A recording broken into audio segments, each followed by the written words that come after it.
Hey guys, what's going on? I am going to be doing a bit of a react video today, and I want to look at a video by Mr. Brute. Now, Mr. Brute is a YouTuber who does kind of a lot of PvP content. He's branched out into a little bit of PvE content as well. I've always seen him as like the free-to-play hero. Like, the guy, I think he might have bought the Arclight booster, but I don't think he's bought a huge amount else in the game. He's been playing for as long as I have, a little bit lower in levels, so you can see that he's a lot more free-to-play friendly in terms of the stuff that he does. So I kind of want to highlight him because I think he's a really, really cool YouTuber in that sense. He plays PvP at a very high level, despite not exactly having the levels on his minis to contend with some of the big whales on the server, but he shows you how regularly he can beat level 9's decks with a level 7 deck. You know, you look at his deck here, the only thing that he's got at level 8 is Rend. Everything else here is level 6 or level 7. So it shows you that he's playing a level disadvantage at 3k on a plus. Now, this is his Rend deck. It's a little different to the Rend deck that I'm running. I like the fact that Mr. Brute runs things outside of deck slots. It shows you that the deck slots are not always necessary to kind of get a good deck rounded. Sometimes the deck slots are a bit of a bait. He's one of the few people that I know that runs Arcane Blast as a tech against stealth. I often don't bother. But you know, he does it because he really values that anti-stealth tech that he can provide. So I want to just show you some of the games, and I want to almost commentate and break down some of the games that he's playing because I think it's just good, and it also shows you as a free-to-play player what you can do in this game without having to spend a load of money. So that's kind of why I want to do this. Okay, I've kind of overtaken Mr. Brute's webcam area, but I thought it might be a bit distracting having two faces on the screen at the same time. But don't worry, he's still there. Frozen, but he's still there. I just didn't want you guys to get distracted by having two faces on the screen at the same time. So I'm going to play it on mute because obviously he's going to be talking over it, so I don't want you guys to hear at the same time. And we're going to go into a Rend versus Sylvanas matchup. We'll have a look here. This guy, I haven't seen. He's got level 9, so very heavy level 9. He's immediately gone for a... I'm just going to pause right here.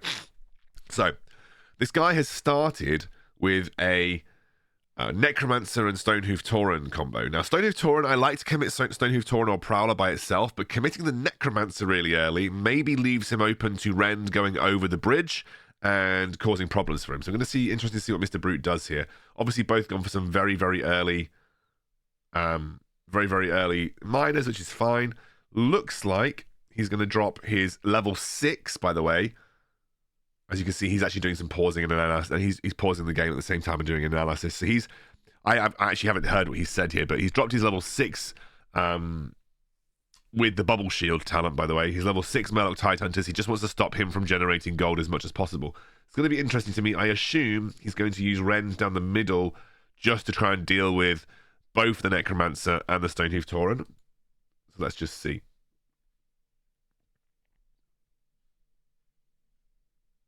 I might skip a little bit forward to where we start getting going. Okay, so he's dropped a Huntress down the side here. The Huntress is not running the stealth talent. We will see his Rend get dropped immediately, which is really interesting because I guess I would have gone for Rend over the side.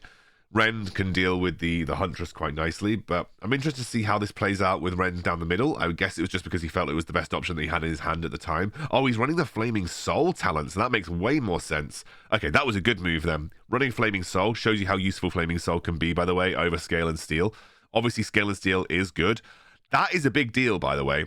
The fact that he is able to not one-shot the enemy safe pilot with his own safe pilot. That is actually quite a big deal, and that's a massive disadvantage that he's at. He's got the Harpy gold mining talent, by the way, because the thing is with that, people underrate Harpies and gold mining. If you find even just the slightest opportunity to get onto the gold mines, the Harpies will get there quicker, and they'll take the gold quicker. That's why people always say, oh, but it's crap, you know, they can be safe piloted, the spells, etc. Yes, of course there is, but if you just time it correctly, it can just net a huge swing in your advantage. And obviously now, one Harpy looks like it's breaking off towards the right. The other Harpies are obviously going to get dealt with by this Necromancer. But even if just that one Harpy gets over towards this miner, it's going to stop him from mining, and then it'll take the gold for himself.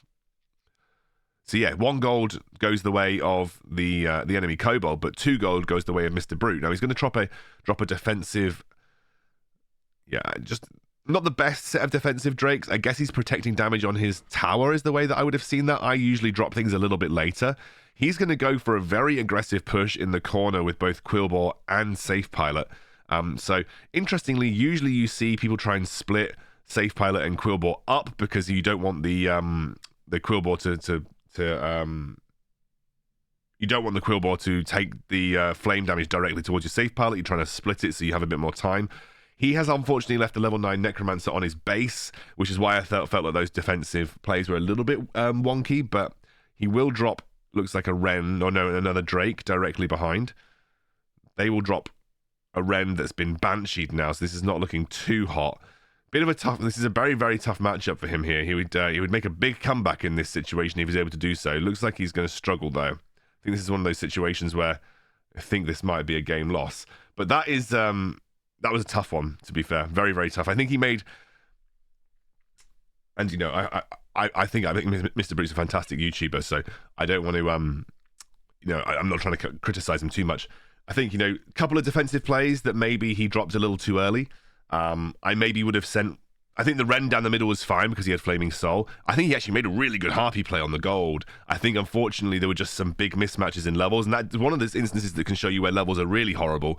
The fact that his Safe Pilot couldn't one-shot the enemy Safe Pilot is awful, because it means he has to reveal his Safe Pilot's stealth, essentially for what should have been an even trade.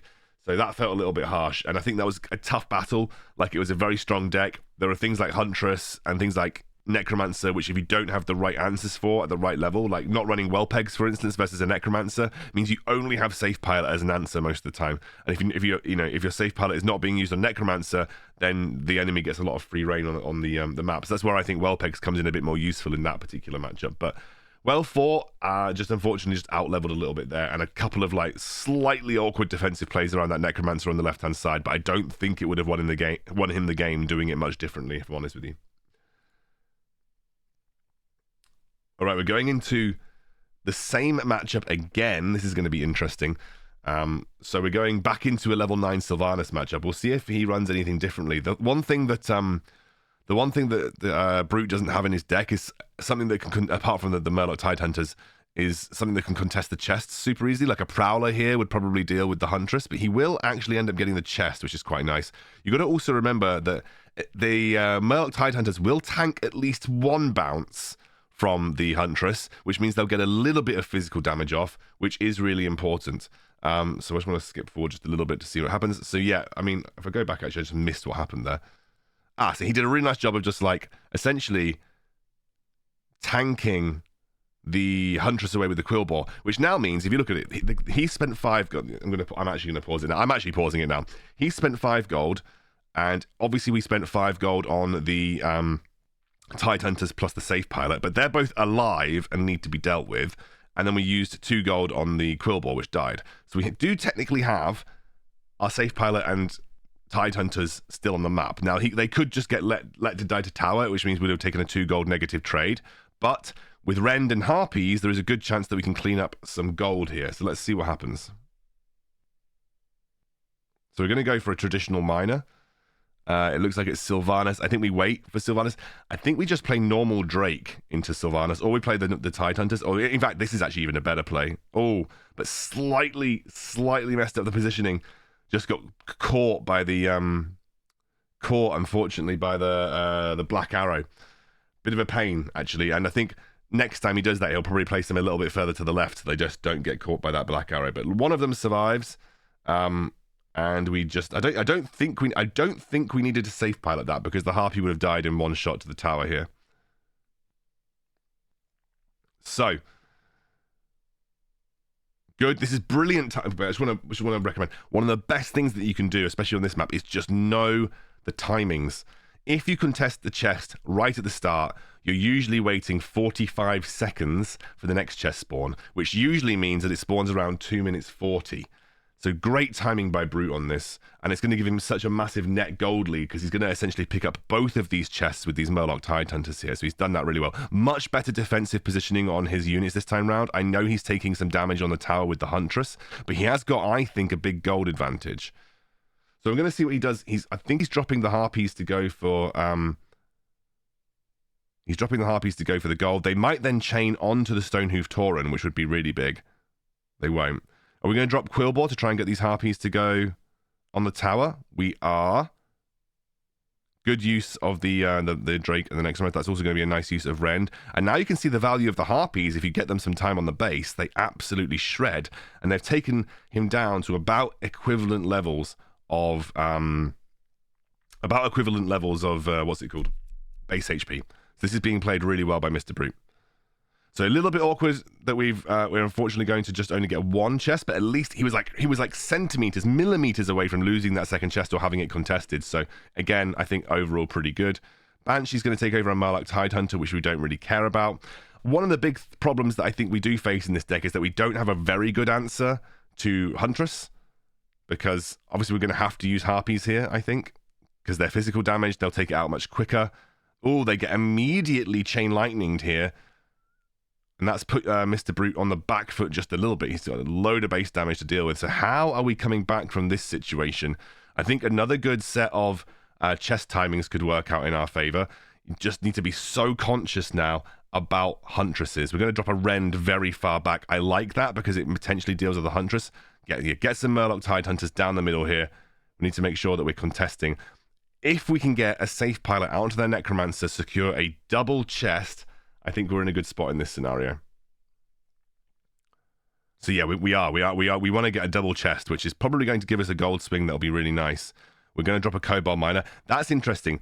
So now we can see that Huntress has been dropped down the middle. This might now give Brute an opportunity to push down the side, maybe with Harpies. He's going to drop Harpies. I think we're going to have to tank this. What's the best way of...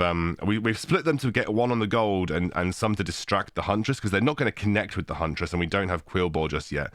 So we're not going to get a trade, but at least we're going to get some gold mining going out here, which I quite like. He split them to divert the pressure. We do have the Tidehunters to just kill this off pretty quickly. Looks like we're gonna get a full HP. That is, we're running a very heavy control Sylvanas deck here. We might have height advantage.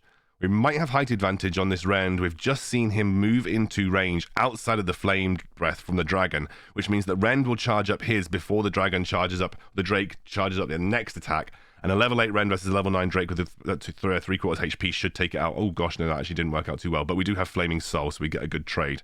I do love Flaming Soul, by the way, guys. Looks like we're going to go for... He's gone for a Stonehoof Tauren down the mid. That's very interesting. We've just seen him commit gold. Looks like it was a little bit out of place.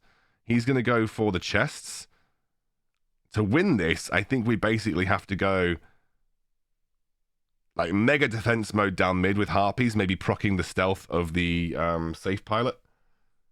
We haven't really used Arcane Blast a whole lot in this matchup so far. We're going to use it to... Oh, we're going to use it to burst the base down. This is a Mr. Brute special, by the way. He absolutely loves doing this. Just using Arcane Blast to chip away at the base, which is one of the reasons why he doesn't like my Jaina deck massively. He just really values chipping away at the base with Arcane Blast. And that was basically turned a game that was almost lost into a game that was won. So really well played by Mr. Brute there. I think he adjusted really